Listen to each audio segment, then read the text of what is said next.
Hello students, स्वागत है ਤੁਹਾਡਾ ਇੰਗਲਿਸ਼ ਗ੍ਰਾਮਰ ਕੋਰਸ ਦੇ ਵਿੱਚ। ਅੱਜ ਡੇ 1 ਹੈ।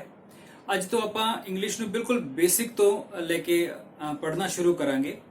ਤੇ ਕਿਸੇ ਵੀ ਭਾਸ਼ਾ ਦਾ ਆਧਾਰ ਹੁੰਦਾ ਹੈ ਉਹਦੇ ਵਰਡਸ। ਇੰਗਲਿਸ਼ ਦੇ ਵਰਡਸ ਨੂੰ 8 ਕੈਟੇਗਰੀਜ਼ ਦੇ ਵਿੱਚ ਡਿਵਾਈਡ ਕੀਤਾ ਗਿਆ ਹੈ। There are 8 categories of words in English. ਕਿਹੜੀਆਂ ਨੇ देखो। फर्स्ट है noun, pronoun, adjective, adverb, verb, conjunction,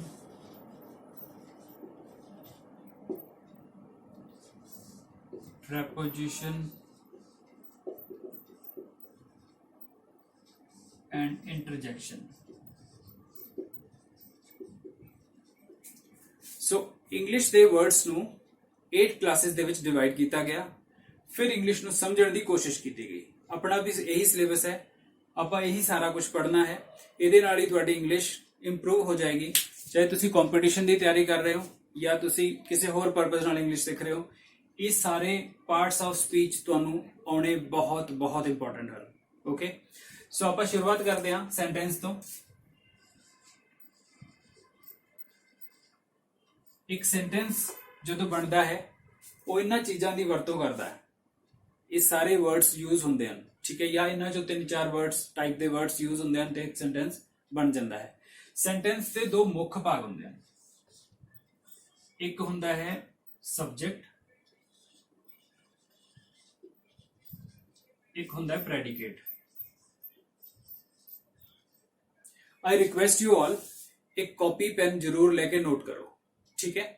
video ਨੂੰ पॉज करके कॉपी पेन ले लो। ओके, ਹੁਣ देखिए,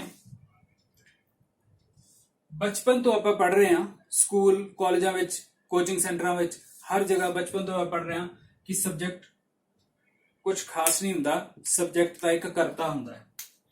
सब्जेक्ट ਕੀ ਹੁੰਦਾ ਹੈ? ਕਰਤਾ। आही ਹੁੰਦਾ है, यही दस्या गया, ਤੁਹਾਨੂੰ भी यही पता है। Let me tell you, subject करता नहीं ਹੁੰਦਾ। फिर सब्जेक्ट ਕੀ ਹੁੰਦਾ है? फिर आप ਇਹਨੂੰ ਕਰਤਾ ਕਿਉਂ ਕਹਿਣ ਲੱਗੇ? ਮੇਨ ਪੁਆਇੰਟ ਇਹ ਹੈ ਕਿ ਅਗਰ ਸਬਜੈਕਟ ਕਰਤਾ ਨਹੀਂ ਹੁੰਦਾ ਤੇ ਫਿਰ ਕੀ ਹੁੰਦਾ ਹੈ ਤੇ ਇਹਨੂੰ ਆਪਾਂ ਕਰਤਾ ਕਿਉਂ ਕਿਹਾ, ਠੀਕ ਹੈ। ਦੇਖਦੇ ਹਾਂ।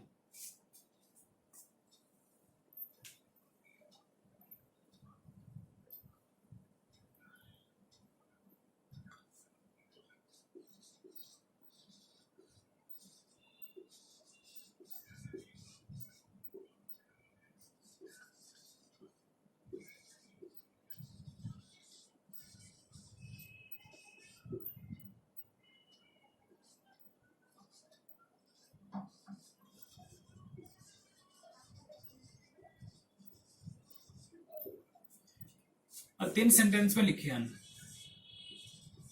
तुसी पहला भी इंग्लिश पढ़ी है, ठीक है। ਉਹਦੀ प्रीवियस नॉलेज ਦੇ बेस ਤੇ देखो जरा, ਤਿੰਨਾਂ ਦੇ ਵਿੱਚ कोई सब्जेक्ट है तो तुसी कहोगे ही सब्जेक्ट है, दिस सब्जेक्ट है, ही सब्जेक्ट है, यही सब्जेक्ट है, राइट। ध्यान नाल देख के मैंने दसो कि ਇਹਦੇ ਵਿੱਚ ਕਰਤਾ है। अगर ही करता है तो फिर एक की कर रहा है? तुसी कह रहे हो ना डूअर है। फिर करता मीन्स डूअर। करता ਨੂੰ अंग्रेजी च ਆਪਾਂ कहांगे डूअर। अगर ये डूअर है तो ये की कर रहा है? कुछ कर रहा है? ये तो डॉक्टर है। एक्शन तो कोई हो ही नहीं रहा। इस जड़ा है वो तो नॉन एक्टिव है, नॉन एक्शन वर्ड है। इसका कुछ नहीं कर रहा है ना, तो डॉक्टर है, तो फिर इन्हों करता किस तरह कहांगे? ये तो नॉन डूअर हो गया। नॉन डूअर हो गया ना ही, तो फिर करता है, करता नहीं है, पर ये सब्जेक्ट है, ठीक है। दिस इज माई रूम, ये दिस की कर रहा है? कुछ कर रहा है? नहीं, खड़ा है। ये तो एक्टिव है ही नहीं। अगर एक्टिव है नहीं तो कोई एक्शन है नहीं, कोई एक्शन नहीं है तो फिर नॉन डूअर है। तो इतने भी है इस डेफिनेशन के हिसाब नाल, करता के हिसाब नाल तो सब्जेक्ट होना नहीं चाहिए, पर एक सब्जेक्ट तो है। थर्ड देखो, ही वॉज पनिश्ड। ਆ ਜਿਹੜਾ ਪਨਿਸ਼ਮੈਂਟ ਮਿਲਣ ਦਾ ਕੰਮ ਹੋਇਆ ਹੀ ਨੇ ਕੀਤਾ ਹੈ, ਹੀ ਨੂੰ ਪਨਿਸ਼ਮੈਂਟ ਮਿਲੀ ਹੈ, ਹੀ ਨੇ ਪਨਿਸ਼ਮੈਂਟ ਦਿੱਤੀ ਹੈ। ਅਗਰ ਤੁਸੀਂ ਥੋੜੀ ਇੰਗਲਿਸ਼ ਜਦੋਂ ਐਡਵਾਂਸ ਪੜ੍ਹ ਜਾਓਗੇ ਤਾਂ ਤੁਹਾਨੂੰ ਪਤਾ ਚੱਲੇਗਾ ਕਿ ਪੈਸਿਵ ਵੌਇਸ ਲਿਖਿਆ ਹੋਇਆ, ਇਹਦੇ ਵਿੱਚ ਤਾਂ ਇਸ ਨੂੰ ਪਨਿਸ਼ਮੈਂਟ ਮਿਲ ਰਹੀ ਹੈ, ਦੇ ਥੋੜੀ ਰਿਹਾ। ਅਗਰ ਇਸ ਨੂੰ ਪਨਿਸ਼ਮੈਂਟ ਮਿਲ ਰਹੀ ਹੈ, ਦੇ ਨਹੀਂ ਰਿਹਾ, ਤਾਂ ਫਿਰ ਕਰਤਾ ਤਾਂ ਹੋ ਨਹੀਂ ਸਕਦਾ, ਰਾਈਟ, एक्टिव तो है नहीं। अगर ये करता नहीं है तो फिर ये सब्जेक्ट भी नहीं है, नो सब्जेक्ट तो है। तो आप देखिया कि सब्जेक्ट जिहड़ा है उन्होंने करता कहना ठीक नहीं है, इनकंप्लीट है। आप फिर उन्होंने करता कहन क्यों लग गए? आप ये देखते हैं कि सब्जेक्ट में आप करता क्यों कहना शुरू कर दिता, की कारण है? ये बहुत एक छोटी जी मिसअंडरस्टैंडिंग है। आप क्यों कहा करता, देखो Ram works in a factory, he laughs at me, you help others।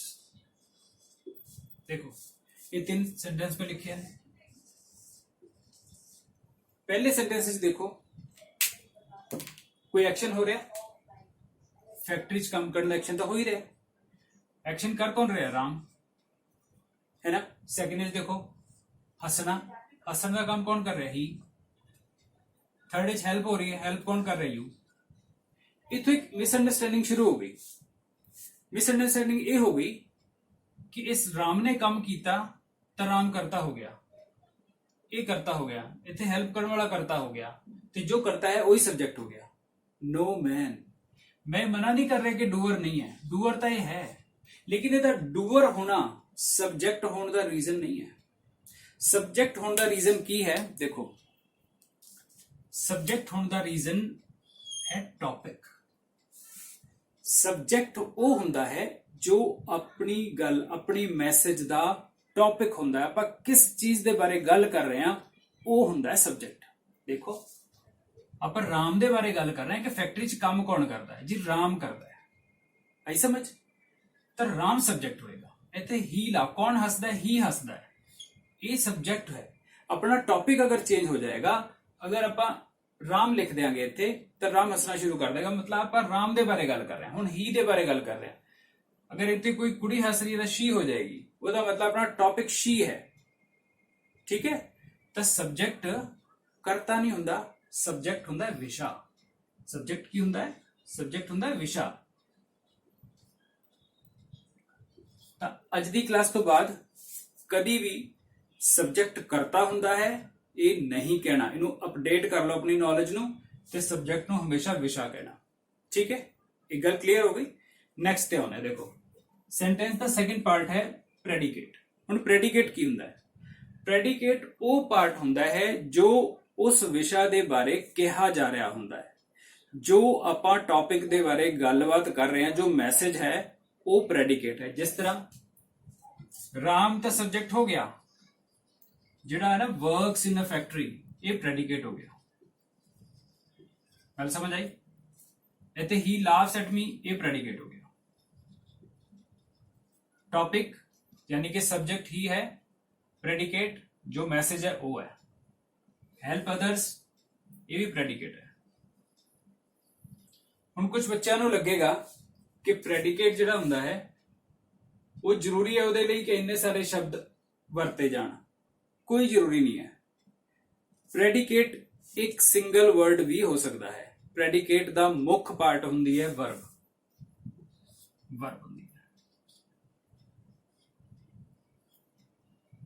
Predicate दा मेन पार्ट की हुंदी है वर्ब। देखो एग्जांपल देखते हैं।